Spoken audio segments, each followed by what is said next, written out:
ये सामने आप देख रहे हैं, यह है भवाली से 2 किलोमीटर दूर शामखेत गांव।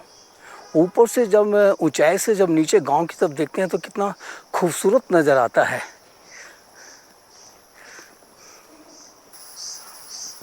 आप सभी को मेरा नमस्कार।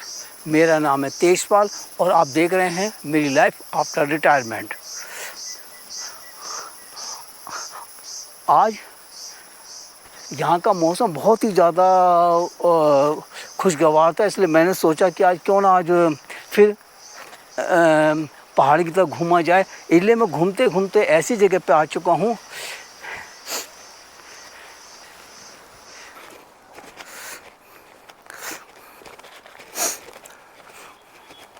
जब मैं यहाँ से खड़ा होकर गांव की तरफ देखता हूँ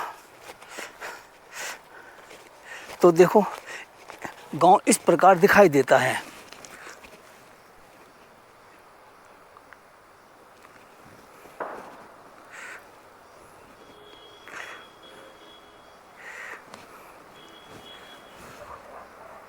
मैं उस रास्ते का प्रयोग करते हुए यहाँ तक आया हूँ, अब नीचे की तरफ चल रहा हूँ।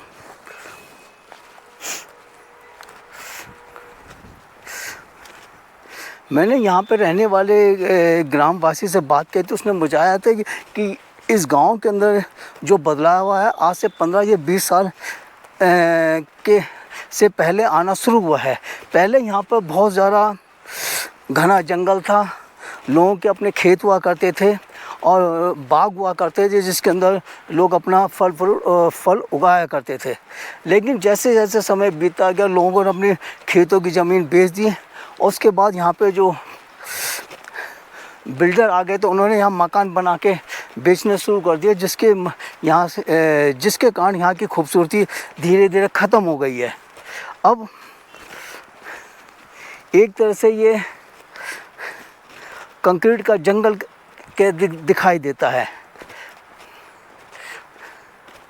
सब बहुत ही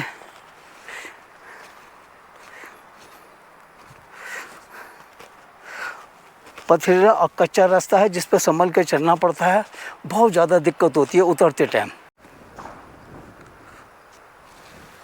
वो जो सामने आप देख रहे हैं वो है शामखेत में से श्री नातिन बाबा जी का मंदिर।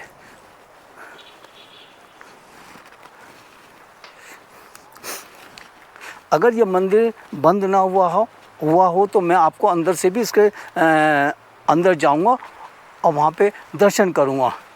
लेकिन जहाँ तक मैंने सुना है ये मंदिर दोपहर में बंद हो जाता है, इसलिए हो भी सकता है और नहीं भी हो सकता।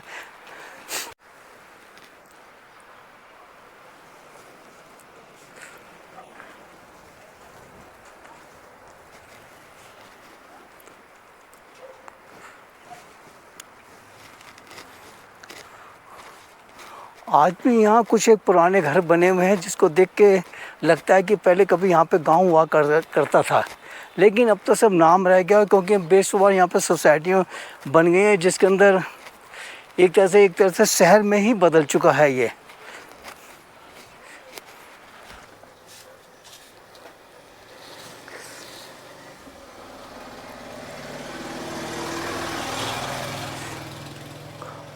आप हैं शाम के गांव के स्थानीय निवासी, आए इनसे बात करते हैं। सर आपका शुभ नाम? जी मेरा नाम जो है देवीदास जोशी है और मेरे पिताजी का नाम स्वर्गीय श्री कृष्णानंद जोशी।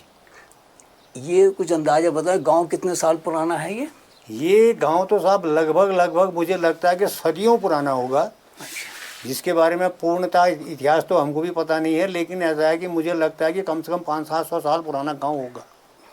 लेकिन इस गांव में शुरू में बहुत ही कम लोग रहते थे, मुश्किल से 7 या 8 परिवार गांव के अंदर रहते थे इस गांव के अंदर। अच्छा। तो धीरे धीरे करके जब इस गांव में सन 75-76 में यहाँ बिजली आई, उस समय माननीय नारायण दत्त तिवारी जी मुख्यमंत्री थे उत्तर प्रदेश के, हम लोग उत्तर प्रदेश में रहते थे, तो उन्हीं के सौजन्य से जो है इस गाँव के अंदर बिजली आई। और जब से इस गाँव के अंदर बिजली आई तो इस गाँव का धीरे धीरे करके विकास हुआ और विकास के जो विकास पुरुष के नाम से जाने जाते थे माननीय नारायण दत्त तिवारी जी, उन्हीं के नाम से इस गांव का विकास भी हुआ। इधर रास्ता भी आया, पानी भी आया लाइट भी आई, सब कुछ आई। आज पोजीशन ये है कि आज हमारे गांव के अंदर कम से कम 1200-1300 आदमी रहते हैं। सर एक बात और पूछ रहे हैं, जैसे ये शामखेत गांव है, नाम तो गांव है, लेकिन यहाँ पे गांव वाला कोई ऐसी चीज़ नज़र नहीं आ रही, क्योंकि मैं चारों तरफ देख रहा हूँ घने मकान बन गए हैं। इसकी वजह क्या है? इसका वजह साहब मेन चीज़ ये है, एक तो हमारे इस पहले ग्राम सभा शामखेत का क्लाइमेट काफ़ी अच्छा था। यहाँ पर ना बहुत ज़्यादा गर्मी पड़ती है, ना बहुत ज़्यादा ठंड होती है। दूसरी चीज़ ये है कि यहाँ पर मैदान जगह है, और तीसरी चीज़ ये है कि यहाँ पर पास में मंदिर है, भोलेनाथ का मंदिर है, गोलू देवता का मंदिर है, और उसके अलावा जो हमारा ज़िले के जो भी क्या कहते हैं कार्यालय हैं, वो सब पास में ही हैं। 10-11 किलोमीटर के अंदर सारे ज़िले के कार्यालय हैं। तो धीरे धीरे अब ये क्या हुआ कि अब ये हमारा जो ग्राम सभा शामखेत थी, अब ये नगर पालिका भोवाली में एडजस्ट हो गई। अब ये नगर पालिका भोवाली है, अब ये ग्राम सभा शामखेत नहीं रहा। अब इसको नगर पालिका भोवाली वार्ड नंबर 6। आपने शायद मेरी बात पर ध्यान नहीं दिया, या मैं आपको नहीं बता पाया कि आमतौर पर गांव होता है, गांव के अंदर खेत होते हैं, बाग होते हैं, पहाड़ों में तो आमतौर पर, लेकिन यहाँ पे कोई ऐसी चीज़ नज़र नहीं आ रही। इसकी वजह क्या है? देखिए मैं आपको बताऊं, जो यहाँ पर बाग बगीचे थे, सामने पूरे बाग बगीचे थे। इस गांव के अंदर काफ़ी बाग बगीचे थे पहले, लेकिन धीरे धीरे क्या हुआ कि यहाँ का क्लाइमेट चेंज हुआ। जब क्लाइमेट चेंज हुआ तो ये जो बाग बगीचे थे, इनकी तो देख रेख करने वाले आदमी थे। पहले जो यहाँ पर खेती करने वाले आदमी थे, वो लोग अशिक्षित थे, वो पढ़े लिखे लोग नहीं थे, तो वो लोग खेती भी करते थे, बाग बगीचे भी बनाते थे। अब जो उनके द्वारा उत्पन्न है, उनकी संतानें, उन्होंने पढ़ा लिखा, पढ़ाई करी, लिखाई करी, वो घर से बाहर निकले, उन्होंने सर्विस करी, गवर्नमेंट जॉबों में गए, कोई आर्मी में गया, कोई पुलिस में गया, कोई विभागों में गया, तो सब ने नौकरी करी, कोई शिक्षा विभाग में है। तो उससे क्या हुआ कि धीरे धीरे उनकी देख रेख करने वाला बंदे कम हो गए, नंबर 1। और दूसरा क्या हो गया कि यहाँ पर जो है जंगली जानवरों का अटैक बहुत ज़्यादा है। जंगली जानवरों के अटैक बहुत ज़्यादा होने से जितने भी बाग बगीचे थे, लंगूर, बंदर, ये सब पेड़ पौधों को तोड़ देते हैं, नुकसान कर देते हैं। ये जो सामने आप देख रहे हैं, ये है श्री नातिन बाबा का मंदिर। क्योंकि इस टाइम बंद है, इसलिए मैं आपको अंदर से नहीं दिखा सकता। आइए और आगे बढ़ते हैं। शामखेत गांव में घूमते हुए मैंने ये महसूस किया, ये सब नाम का ही गांव रह गया, क्योंकि यहाँ पे वो खेत, वो बगीचे नज़र नहीं आए जहाँ पे कभी बेशुमार फलों के पेड़ हुआ करते थे। अब तो यहाँ पे मैंने देख रहा हूँ कि यहाँ पे बहुत सारे बेशुमार कंक्रीट का जंगल हो गया, बेशुमार होम स्टे बने हुए, बेशुमार घर बने, सोसाइटियों के घर बने हुए हैं। जैसा कि गांव नाम किसी के आगे जुड़ जाता है, एक तरह से किसी के दिमाग में कल्पना आती है कि यहाँ पे खेत होंगे, बाग होंगे, लेकिन यहाँ पे बहुत कम हिस्से में ही यहाँ पे खेत या कुछ इस जगह पर देखा, यहाँ पे कोई खेत है, यहाँ पे गेहूँ की फसल बोई है, बाकी तो कोई बाग नज़र ही नहीं आ रहा मुझे। गांव के इस हिस्से में जो कुछ मैदान नज़र आ रहे हैं, बाकी तो सब यूँ समझ लो कि मकान, सोसाइटियों के मकान बन गए हैं। चलते हैं और आगे बढ़ते हैं, देखते हैं आगे हमें क्या क्या देखने को मिलता है। शामखेत गांव के अंतिम हिस्से पर मुझे यहाँ पे जो कुछ बड़े लंबे चौड़े एक तरह से मैदान से नज़र आ रहे हैं, जिसको देख के लगता है कि कई साल पहले जब यहाँ पे कैसे बाग हुआ करते थे, कैसे खेत हुआ करते थे। लेकिन जब आप इस दर देखते हैं तो यहाँ पे बनी हुई सोसाइटियों के मकान को देख के लगता है कि यहाँ पे कितना ज़बरदस्त बदलाव आ गया है।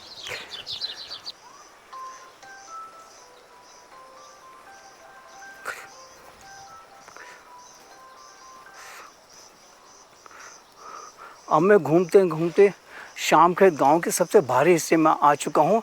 ये जो रास्ता आप जा रहा है, ये रास्ता जो मेरे बाएं हाथ पे ये रास्ता जा रहा है सीधा टी गार्डन की तरफ, जहाँ पे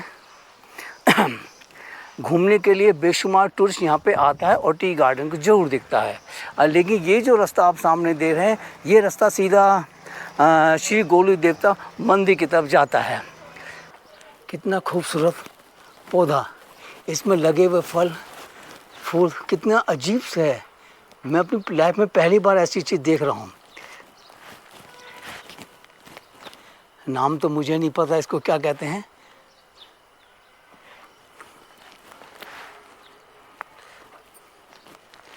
इससे सबसे अजीब और मुख्य बात मुझे ये लगी, एक तो ये फूल, और ये इसका शायद इसी में से ही बाद में सब फूल निकलेगा।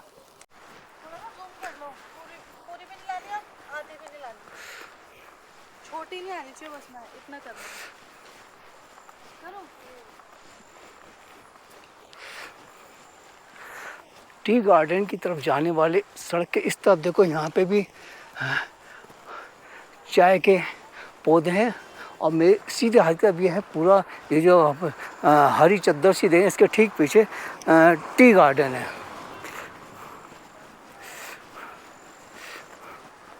शाम खेत स्थित टी गार्डन, इसका जो एंट्री टिकट है 40 रुपये प्रति पर्सन है। यहाँ पर चाय उगाई भी जाती है और उसकी पत्तियों को बेचा भी जाता है। यहाँ पे बेशुमार टूरिस्ट इसको देखने और चाय की पत्ती खरीदने आते हैं।